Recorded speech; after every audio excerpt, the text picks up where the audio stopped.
Hey guys, I wanted to finally make my video that I've been planning for quite a while. This video is going to be about my daughter's stillbirth and how my pregnancy was.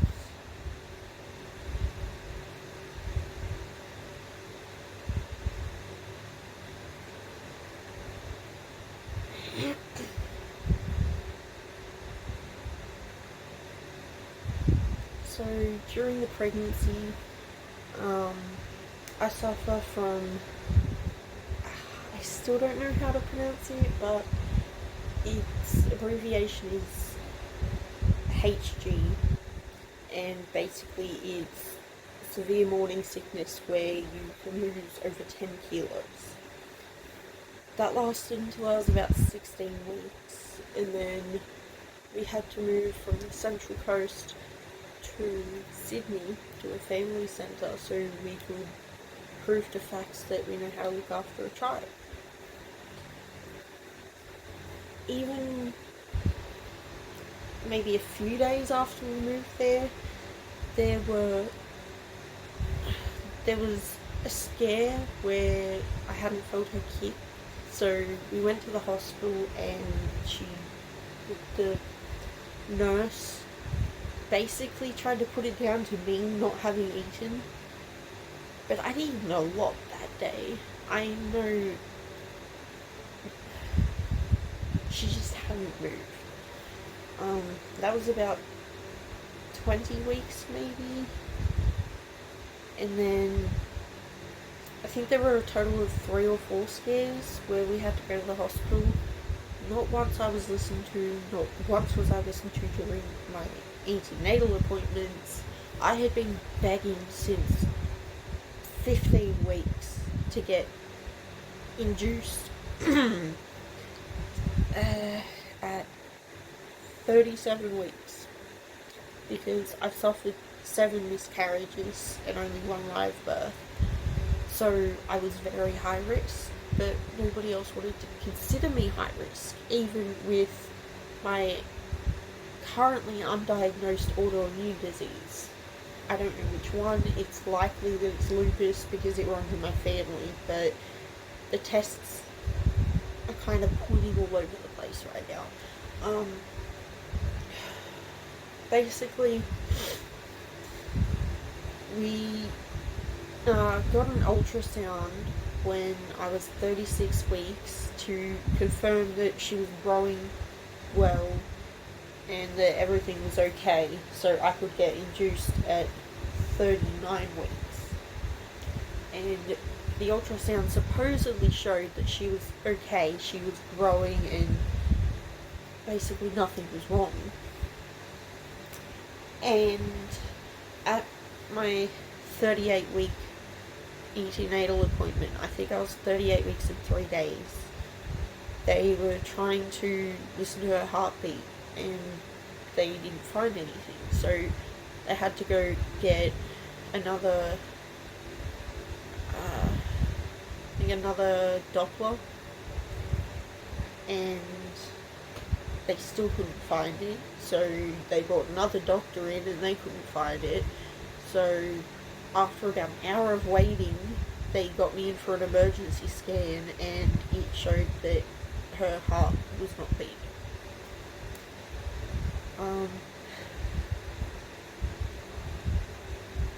It was tough, but I kind of knew that it was going to happen. Nobody would listen to me. I knew it would, and then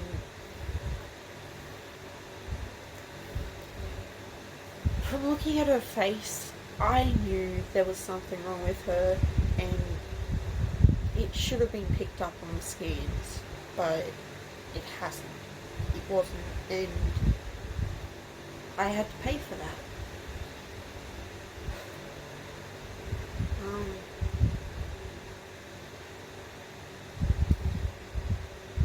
I had my visit with my daughter 2 days later.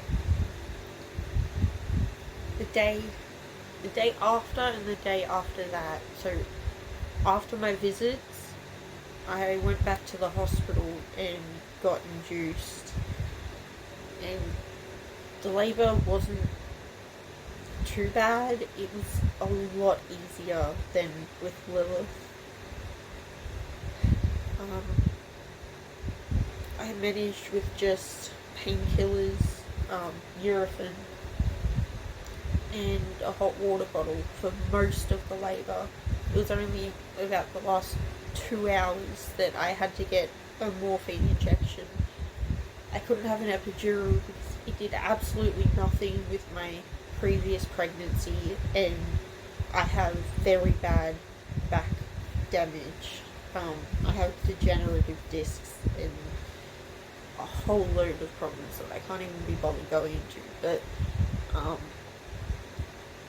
basically the morphine injection was the best option for me, so I put it off until I couldn't handle it anymore. About half an hour after the morphine started kicking in, I really had to go pee, and I didn't think anything of it because generally if you have the urge to pee, that's not the baby coming. But I did, so I think my husband helped me into the toilet, into the big bathroom, and I was on the toilet, but I knew it wasn't. It was her head, basically. I knew something was there, so I tried to feel, but I can't think of how to describe it. It was like mush, because her skull wasn't solid, it was just liquefied. I can't remember the term for it.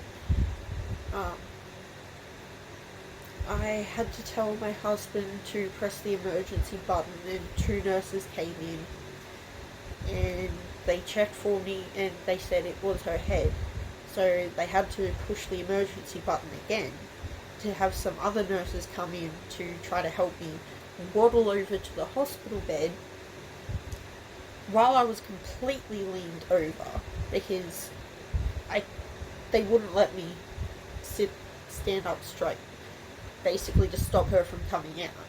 So I had 2 nurses helping me waddle to the bed, and my husband, and I think I had another nurse holding her hands under me just in case.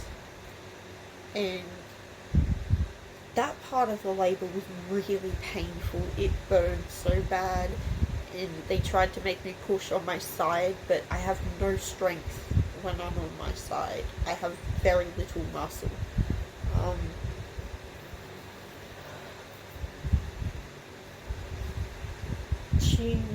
When she was born, I held her on my chest for about an hour, and after that we only got to spend maybe 2 more hours with her before she had to be taken down to the morgue, because the cuddle cot was doing the opposite of what it should have been. It's supposed to be at 3 degrees to keep the baby cool enough for you to be able to spend time with them, but instead it was 30 degrees.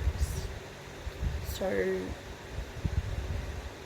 we got to see her once. I think a few hours later they brought her back up so I could see her, and our caseworker at the family centre said she would make sure we would be able to see her again before the funeral.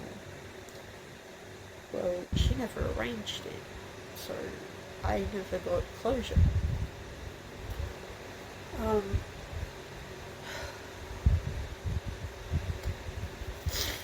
Straight away, I had, I think, 20 vials of blood drawn, and everything for my results so far showed there was nothing that necessarily could have caused it, but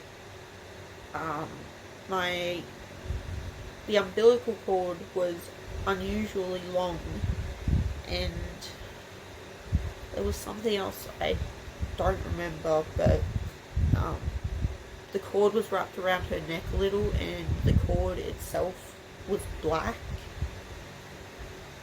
But testing, at least preliminary testing of the placenta and the umbilical cord showed no signs of any infection or anything that could have caused it.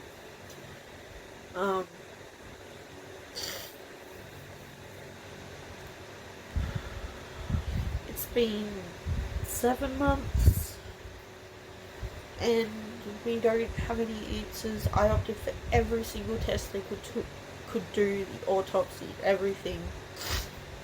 And first they told me it'd be up to 6 weeks, then they told me it'd be up to 12 weeks, and then it was 3 to 6 months, and then it was 6 months, and now I was told in November that I will likely have another 6 months to wait to get the full results. That's a little under a year, I think. And even then, that doesn't mean it's going to tell me what caused it. I just have more of a chance of finding out. We didn't really have many people come to the funeral, kind of because mine and my husband's family just don't support us in any way. So we invited people, but nobody really wanted to come. So I accepted that. I cut a lot of those people out of my life. I had my father, my only full sibling out of 6 siblings. His partner, his son. Lilith came. She was brought down just for a few hours to attend the funeral, and then she was flown back. That was the last time we saw her. My husband's uncle came, and his mother came. My husband's mother. I don't think there was anyone else that came, but I invited people. I invited my family, even people I hadn't really talked to in a while, and they all just had lame excuses. Nobody has messaged asking how I am, or if I got any results back, or anything. So honestly, I'm used to it. I'm pretty much on my own in this whole thing. That's all I think I have to tell you. Sorry I'm all over the place. My mind is just shit right now. It's Christmas Eve. I'll probably have this video up in a few hours.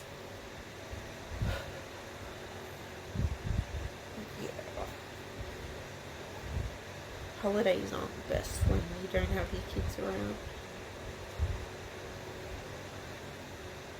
I went to the hairdresser today and got my hair cut off. It kind of looks all orange and brown and black and blonde and all sorts of confusing colours because I was bleaching it, and I had enough of my hair.